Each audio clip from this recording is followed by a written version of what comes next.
and welcome to anyone that might be watching the recording. Today is Saturday, September the 19th, 2020, and we have a very special person that we're going to be asking questions of today, and that's Aunt Pat, aka Mom. And so you guys know how this works, but I'll go ahead and break the ice, and I want to ask the first question. And I want to know, Mom, what did you experience? So you lived in Akron, Ohio your whole life until you moved to Tallahassee, Florida. So when you moved from Akron to Tallahassee, what was that like? Did you experience culture shock? I did. The people I worked with at the Florida Development Commission and also the Florida Department of Education nicknamed me the carpetbagger because I was a Yankee to them. And when Chuck and I were first there, that was still the segregated South, and Tallahassee is not like the rest of Florida. Tallahassee is more like Georgia. And there were overt biases and prejudices, and people weren't hesitant to talk about it. So it was a culture shock. Oh, that's so interesting. I never knew you were called the carpetbagger. That's pretty interesting. So who else would like to ask a question of Aunt Pat?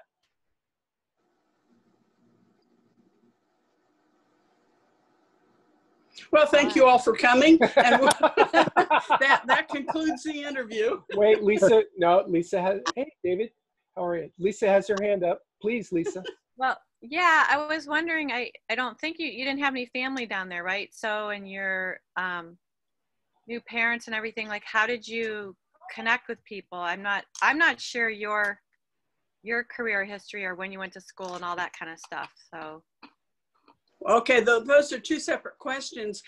The only family, and Chuck can speak to this better than I can, the superintendent of schools was a long lost, like, second cousin of Chuck's, just coincidentally. But no, we didn't know anyone there. And so I got used to moving to places where I didn't know anyone.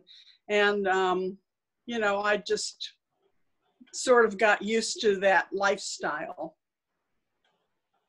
How many different places have you lived? I've lost count. Somewhere between 12 and 20. Wow. But I mean, you had Ginger in Tallahassee, right? So you're a new mom, and that can be really isolating. I mean, or not. What was it like? Yes, so the friends I made were mostly friends that I worked with, or students who knew Chuck from Florida State. We lived in student housing at Florida State, and so there were other young couples. One couple taught us how to play bridge. Sometimes when we would run out of food at the end of the month, we would all pool our resources, and if one person had a box of spaghetti and another person had some sauce, we would put it together to make ends meet at the end of the month. So we made friends both from Florida State and from my job. So you were working as a new mom. I mean, I'm a little curious about that. You're in a new place. You're a young mom. You know, how did that work out? Well, yes, it was necessary for me to work because we had no money. And so the first year we were there, we found a woman who took care of toddlers in her house. Actually, Ginger was a newborn. She was only 3 months old. And she was cared for by this woman the first year. And then talk about culture shock. The common thing to do in those days in the South, and if you've seen movies about it, the African-American women worked as combination nannies and housekeepers for next to nothing. I mean, less than $20 a week they were paid. And so as I continued to work, and then Chucky was born 2.5 years later, we had an African-American woman who would come to the house and take care of Ginger and Chucky while I worked.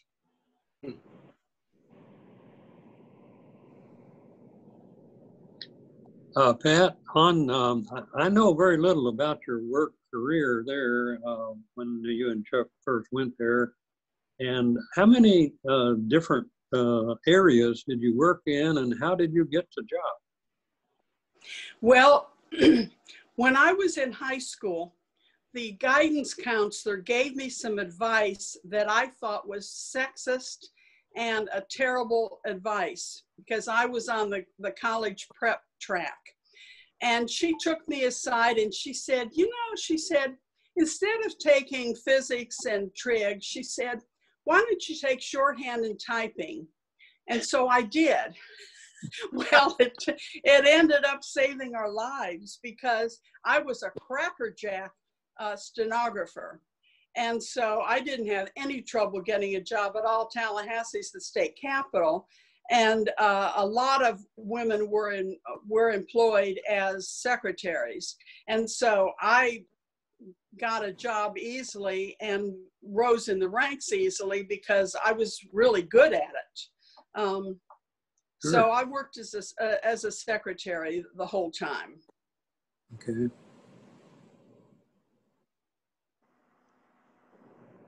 So And the organization that you worked for, I'm not entirely clear on what organization did you work for, was it?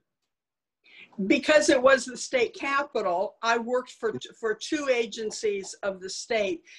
First of all, the Florida Education Department, and then the Florida Development Commission, which was the Tourism Bureau. Now, an interesting thing about working for the Florida Education Department, they really liked my work there. But when I became pregnant with Chucky, they had a rule that if you were more than 4 months pregnant, you had to quit your job because it would be embarrassing to have a pregnant woman in the office, and we needed the money. So my boss took me aside and he said, you've told me when your baby is due. He said, I know you need the money. He said, why don't you just kind of say that the baby is due a little later than it actually is due, so that I could keep the job longer. But then they also had a rule that once you took maternity leave and left, you could not be rehired to the same position. There was no such thing as protecting the job. And so when Chucky was born, I was out of a job, so I had to start all over again. Which wasn't a bad thing, because I got a better paying job and I didn't have any trouble finding a job. But those were the days when women were really discriminated against. Yeah, well. Thank you. Have, 2 birthday girls in the waiting room. I'm going to click admit. We have Ginger and Rachel. So they're coming in at the same time. So should we sing for them together, you think, or sing happy birthday twice? Maybe let's we'll do it together. Okay. Yeah, let's just say Ginger and Rachel. Okay, that sounds good. So let's see. Hi, Ginger. If they can hear us first. Hi. Can you hear us, Ginger? I can. I'm sorry to be late. Oh, no worries at all. And then Sammy and Rachel, let's see if we can get their camera turned on. Can you hear us? Can you hear us, Rachel and Sammy? Hi. Just take it off mute. Oh, they're on mute? Let's see. Can you hear us now? Looks confused. Can you hear us? You might have to go on mute because our next door neighbor decided to bring out his lawnmower. Oh, okay. All right. Well, I hope Rachel can hear us. So 1, 2, 3. Happy birthday to you. Happy birthday to you. Happy Thank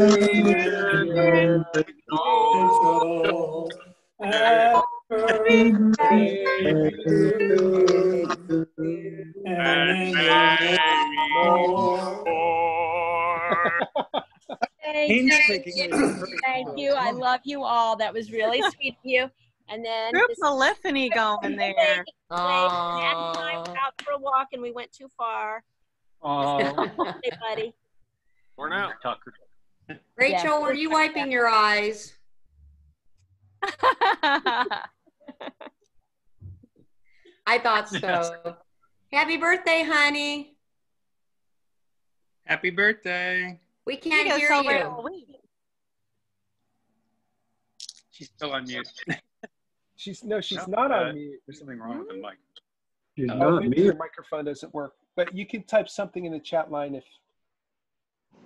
Anyway, happy birthday. Wiping her eyes. And is today's Ginger's actual birthday? Today is my actual birthday. Today's the day. Today's the day. Facebook said Woo. And Rachel, when is your birthday? Oh, she can't talk to us. 23rd. 23rd. Her birthday's Wednesday. Got it. The Yeah. same as Fanny's. Right.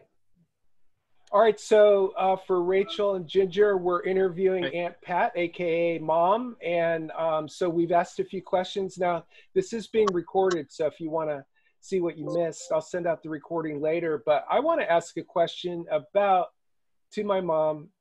Take us back to September 19th, 1959. Mm-hmm. Very special day in our family, and tell us about that. How was your day on September 19th, 1959? Tell us about your day. That was a wonderful day. That was one of the best days of my entire life.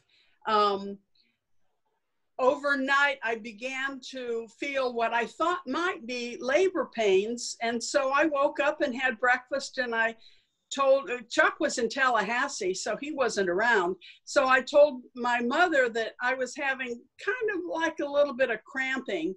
And she said, "Oh my God," she said, "you're in labor." And it was, so she drove me to City Hospital, and then she had a job, so she dropped me off and went to work, and I was there all alone. It was nothing like, snowflakes today complain about, oh my gosh, they have to have, their husband with them and the whole thing. And I didn't know any better. And so I was in labor for about 4 hours, and at 11:13 a.m., Ginger was born. And when she was born, the doctor said, 11:13. And I lifted my head and I said, "Pounds?" But it wasn't pounds. She was 6 pounds, 7 ounces, and a beautiful, perfect baby. So I was in a ward because we didn't have any money. And so I was not in like a private room. Ginger was in a nursery, and I was in a ward with about 12 other women. And it was an easy delivery, and with the most beautiful outcome in beautiful Ginger. So I'll raise a glass to Ginger now, and I'm raising a glass of Pinot Noir Rosé Sparkling that Elizabeth brought me a couple weeks ago. Nice. I do like it. I love it. And Jay. But wait, I want to get something Yeah. straight about that story. So Yeah. grandma had to go to work, and she, instead of calling her work and saying, "I can't come in, my daughter's about to give birth," she dropped Well, it you was a good day as a younger. Go ahead, Elizabeth. I said it was a good day as a younger cousin too, because I sure do love my cousin Ginger, and I'm awfully glad that you and Chuck gave birth to her. We are too. No, I think Mother thought that I'd be there a while. But I was very fortunate in that I was only at the hospital for 3 or 4 hours before Ginger was born. So it was a very happy day.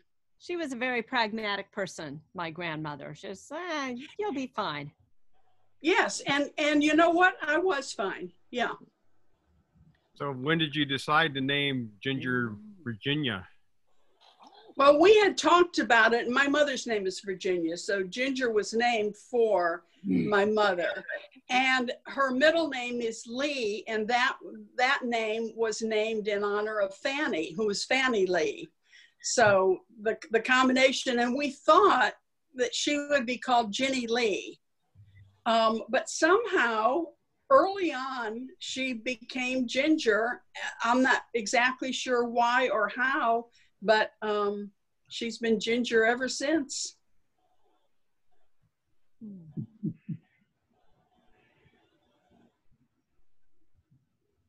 All right, who else has did a you have question? like, did people celebrate? Did you have a baby shower? Did you have, you know, I'm assuming no pre-birth classes or anything like that, but what? No Lamaze. One thing that shows that I didn't know what I was doing. If I was 17, I had no idea what I was doing. But I'm a reader and I'm a researcher. And so I had read about breastfeeding. And in those days, women didn't breastfeed for the most part. But I thought, well, this sounds like a good idea, and it sounds like it's a good, healthy thing for the baby. And so I nursed Ginger, and I was very unusual in that because in 1959, people did not do that. My high school friends did give me a baby shower. Elizabeth says her connection is bad. Okay. So we had a few necessities. We didn't have much. We didn't have all kinds of fancy schmancy gizmos, intercoms, and all that kind of thing. But we had some diapers and some onesies and a couple of blankets. And you know, what more do you need, really? Yeah.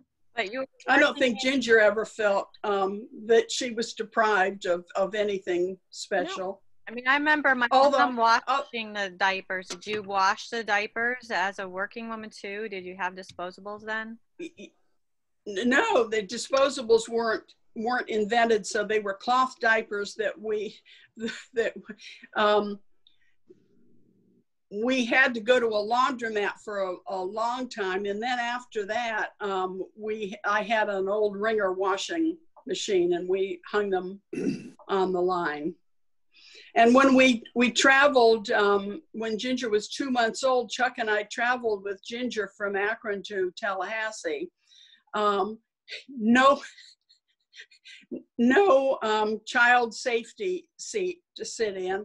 I held her in my arms part of the time, and the other time there was a little basket in the back seat that she was in.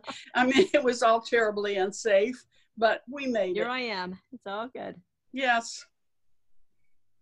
Mom, has anyone asked you before I got on about what happened after I was born in terms of your education and moving forward, since I kind of interrupted your plans to go to college? Well, Lisa sort of asked that earlier, and I didn't get to it. So depending on, let's see, what time is it? Depending on how much time you guys have, I have a long sob story about my journey to become college educated. So are you guys up for a really long sob story? Oh, okay. I see Lisa's thumbs up. Okay. I want to hear this. I actually. Bill has thumbs up. Yeah. Okay, get your tissues out because this will make you cry. David's ready. Okay. When I first got to Tallahassee and I was working, I decided to go to Florida State night school, and I called to inquire, and they said, well, you'll have to pay out-of-state tuition, which was exorbitant. And I said, no, I'm a resident because I work here and we live here and this is our home. And they said, oh no, you moved here because your husband was going to go to Florida State. And so you're an out-of-state resident and we've got to charge you way more. So we could barely put food on the table. So we couldn't afford for me to go to school. So that went by the wayside. Then the first summer, Chuck was working in Akron, and I did take one course at the University of Akron. So I did pick up 3 college credits in 1960. Then when we moved to Dearborn, I had neither transportation nor childcare. And I decided I'd go to night school, and then Chuck decided to teach at Wayne State, so that took care of that. I couldn't go to school. So we moved to Mount Clemens, where we only lived for a few months. Then we went to Lisle, Illinois, and I took a couple of history classes at the local college at night. And then I decided to go during the day because just then Chucky was just entering school and Ginger was like in the 2nd grade. And so I figured out that if I walked a mile to catch a bus, I could take a bus to the College of DuPage. And I was into that routine, and that was working out, and Chuck got transferred to Sylvania, Ohio. So I had to drop out. So do you have your tissues going yet? So it was frustrating.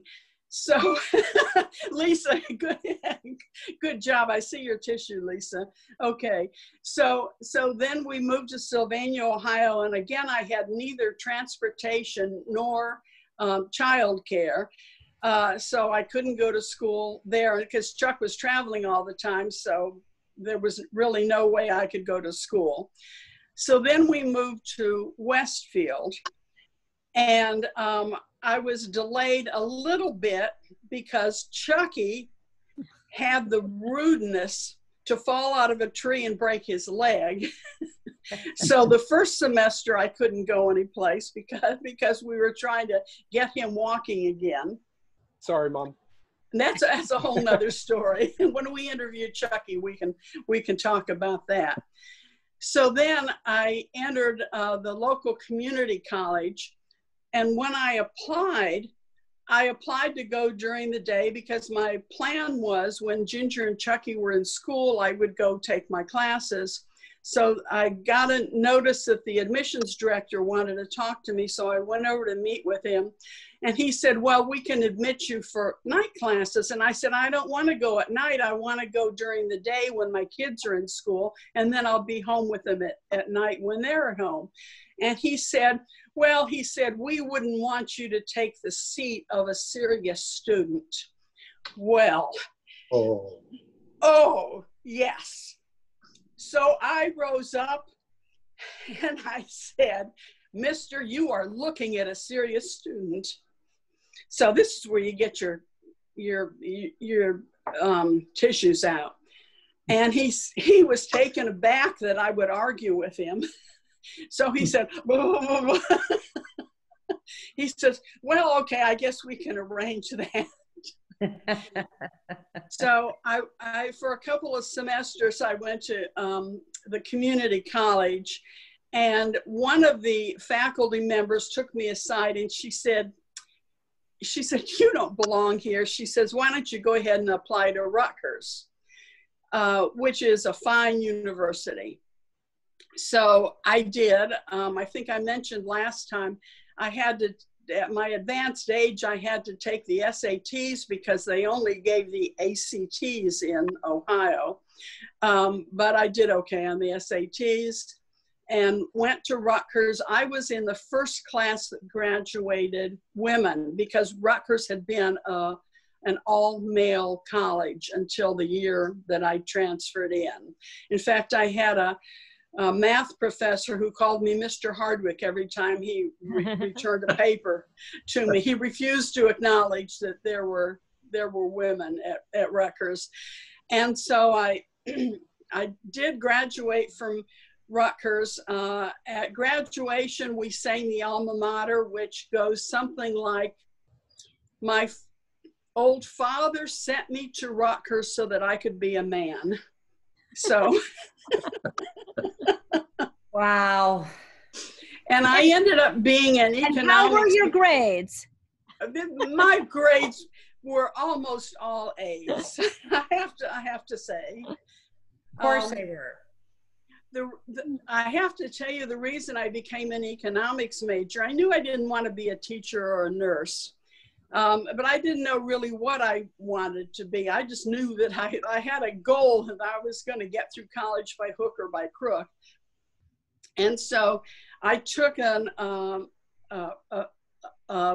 macroeconomics course, and the first assignment was to read a couple of chapters, and we came back and the professor gave us a pop quiz. We were like 50 or 60 people in the class, and of course I was one of the few people who had actually read the homework, and so 3 or 4 of us actually passed the test and everybody else in the class failed it.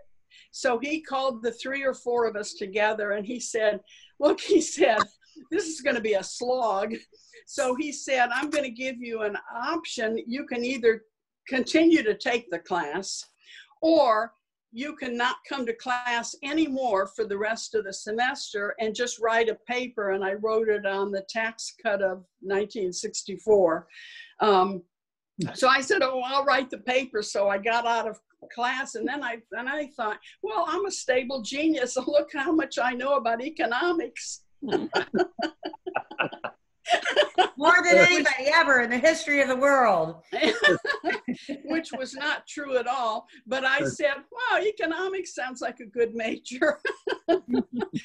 So I graduated with a BA in economics. I didn't know you graduated in economics. I did. And then those were thank you, Dillard. Those were the days. It was 1975 by the time I graduated. I was 35. So those were the days when they actually sent recruiters to campus to recruit. So I interviewed with a few, and Bloomingdale's, Merck, and Bankers Trust all asked me to come for a second interview at headquarters.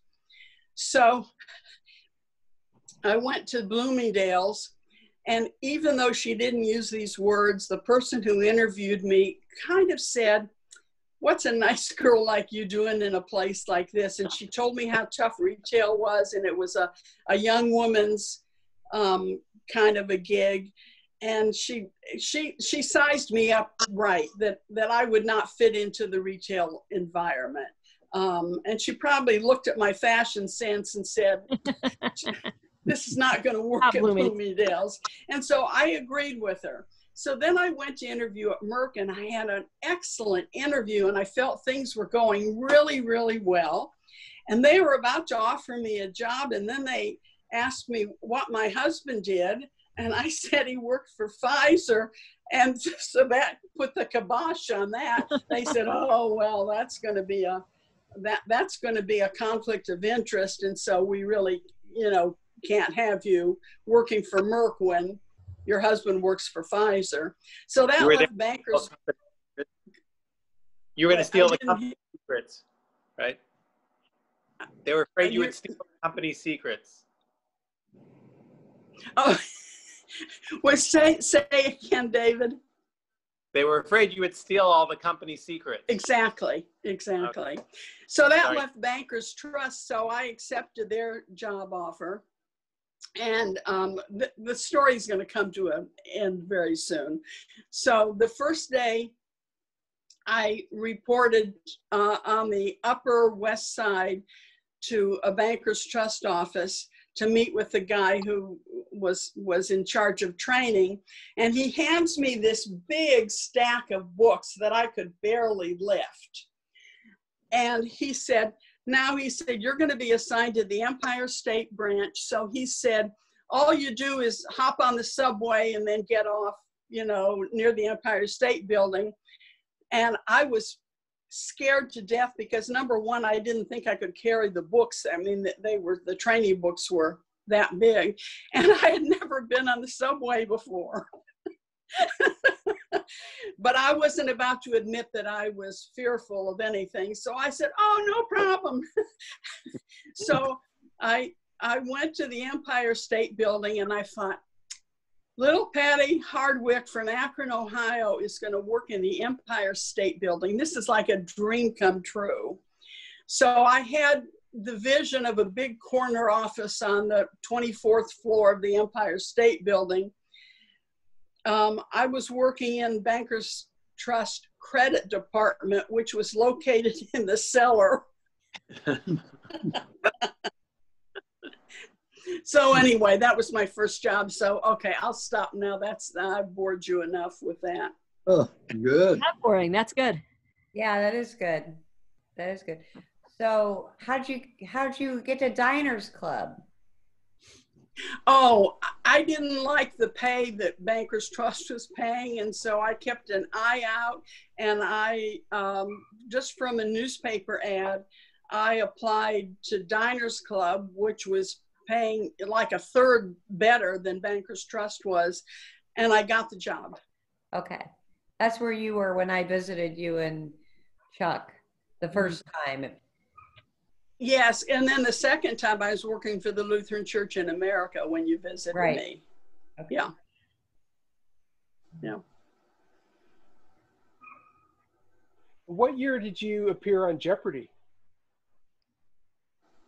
Oh, that was right after you had broken your leg, because I apologize to the people who have heard this story too many times, so I'll make it quick. But Chucky had to be in the hospital for nearly 6 weeks because he broke his femur and he was in traction. And to avoid his being gimpy the rest of his life, he was in traction so that he didn't grow and have one leg shorter than the other. So every day I would drive to Overlook Hospital at lunchtime to have lunch with Chucky. And we would watch Jeopardy, which was on at 12 o'clock noon. And because Chucky thought I hung the moon at that time, do you still think I hung the moon? Yes, absolutely. Every day we would play Jeopardy together. And every day he would say, oh, Mom, you are so smart. You really ought to go on Jeopardy. So that was before email, of course. So I wrote a letter and said that I wanted to be a contestant. And they wrote me back and they said, well, come in and take our written test in New York. So I took the train in to take the written test. And I did well enough that then they took the people who passed the test and put us in a small room and asked us questions. And we just had to raise our hands and answer the questions, because they weren't checking to see if we had knowledge. They were checking to see if we were too shy to be on TV. And I passed the shyness test. That's a surprise. And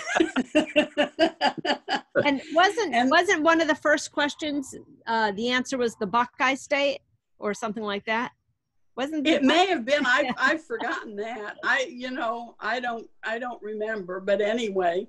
And so then they said, excuse me, they said, we really prefer to have people from Idaho or Arizona or someplace, but because you're in the tri-state area, what we might do is, if we can't get anybody interesting, we will call you the night before and say, can you take the train in from New Jersey and be on the show the next day? And so they did. They called me and they said, come in, bring a change of clothes. So I think you all have heard this story before. No. No. I knew you were on it, but I don't know the story about that. I didn't know you got called the night before. Yes. So I was up against 2 really smart, knowledgeable guys, and I was scared shitless. So Art Fleming was the host, and the whole first segment before we went to commercial, I didn't even forget answering a question. I couldn't even buzz in because I was too scared. So as we went to commercial, Art Fleming said, "Are you having a good time, Pat?" I thought it was a little snide. So then we came back, and I did answer a few questions in the second half. And those were the days where you didn't make thousands of dollars, you made hundreds of dollars. And at the end of the show, I had $230. And the other two guys had several hundred, like closer to 1,000. But they were close to each other, and so they had to bet a lot in order to knock the other one out, and they didn't see me as a threat at all. So we got to Final Jeopardy, and the category was Old Testament. And I said, all right, all those years of Sunday school paid off. So, of course, I bet everything. I mean, all $230. So the Final Jeopardy answer was what Moses ground up and forced the Israelites to eat. So now you can all play. Dum, dum, dum, dum, dum, dum, dum. Any guesses? What was the golden calf? Dillard got it first. Golden calf. But the other two guys both guessed the 10 Commandments, and they were wrong. I knew it was the golden calf. And so I was the champion for one day.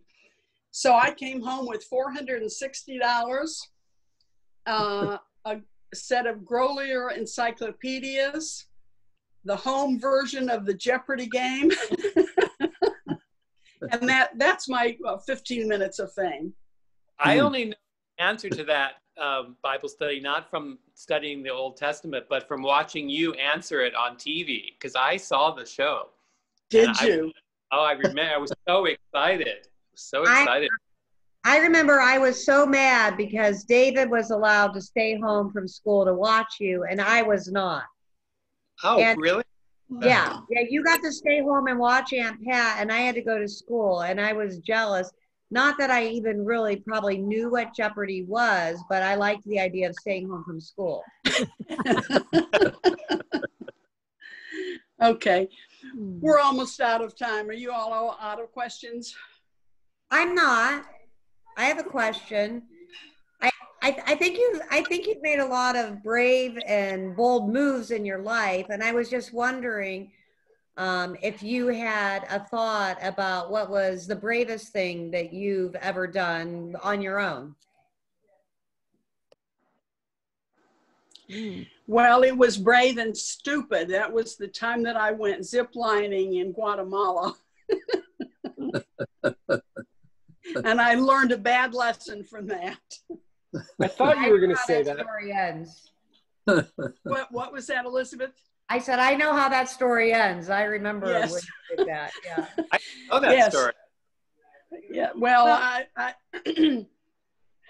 I was not good at zip lining, and I crash landed on. There were 7.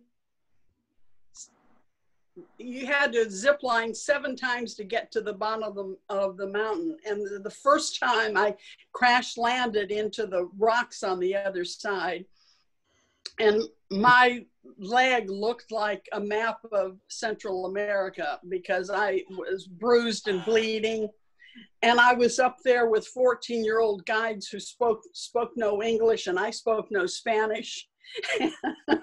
And they were pushing me, trying to make me continue on the zip line.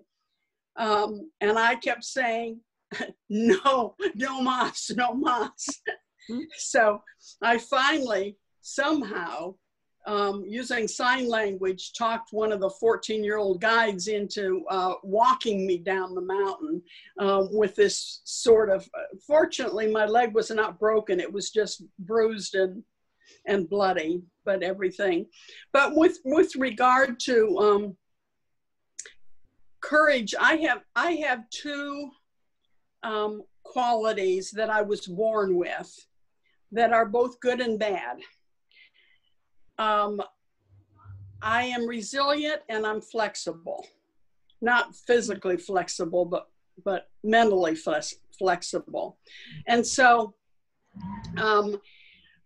what's bad about that is it means that I don't take many chances. I just go with the flow. You know, whatever life presents in front of me, I say, well, okay, I'll make it work somehow.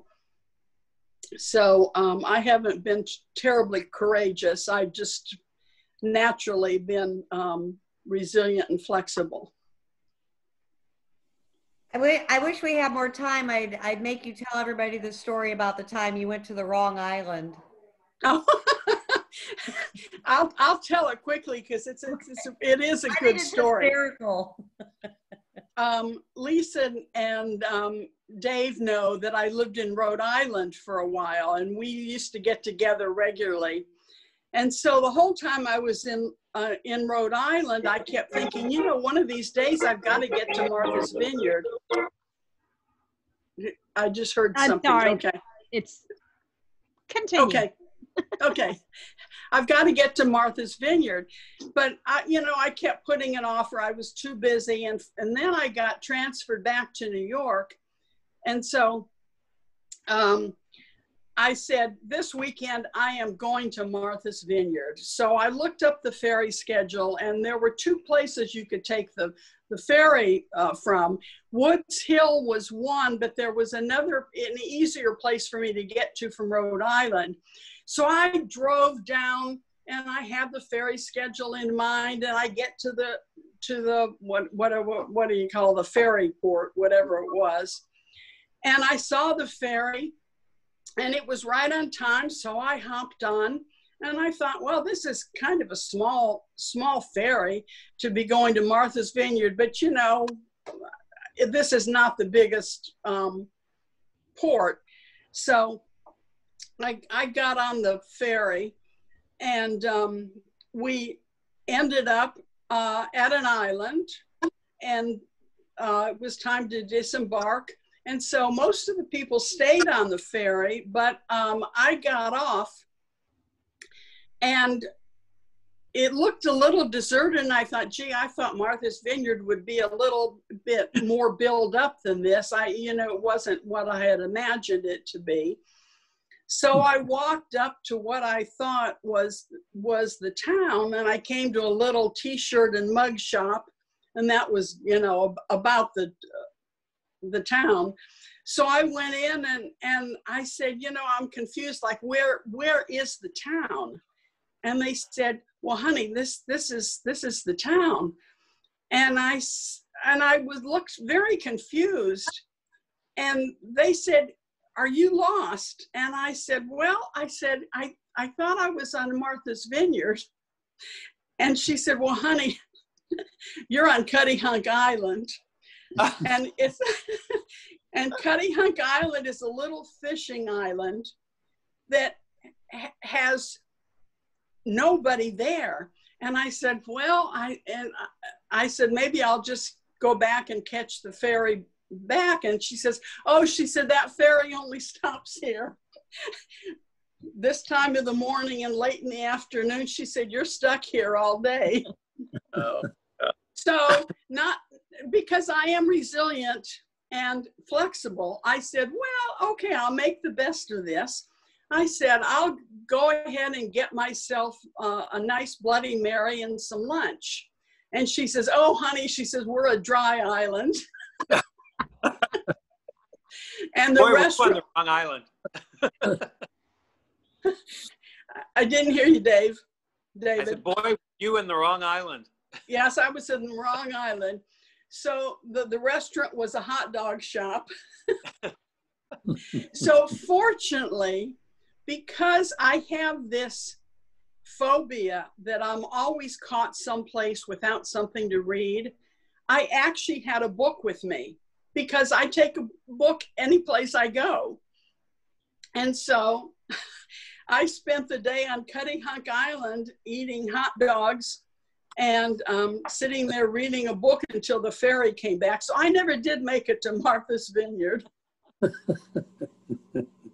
That's one of my favorite stories. And I think it shows your resilience and your flexibility pretty well. Yeah, I just try to make the best of whatever. So, yeah. Okay, thank you for your nice questions. Good job, Mom. Thank you guys all for coming on the call. And I think we will, unless anyone has any closing thoughts, we will adjourn for today, and we'll try to do it. Oh, wait, Lisa has a closing thought. Or well, I just want to say I'm just loving this Zoom. It's so great to see the family. And Chuck, I'm so glad you had time for us to say hi in person from your porch. And I just miss you so much. But I do have to disagree, Aunt Pat. I think you are courageous. You sell yourself short. And thank you for sharing your stories, because I've always looked up to you, and would love to. We should do a second interview. Part 2. Yeah, Thank you, Lisa. I actually had a list, but I'll hit you up another time, Pat, with my list. Okay. We have to have another one, because I had my neighbor the whole time making so much noise I couldn't take it off mute. So we have to have another interview. Yeah, if you can hear them, I have post-funeral celebrants in the kitchen, so it's noisy here too. But I love you guys so much, and I couldn't miss it. So I look forward to our next one. Bye-bye. Likewise. Bye. Bye, Bye, everyone. In a couple weeks. Bye. Happy birthday, Ginge.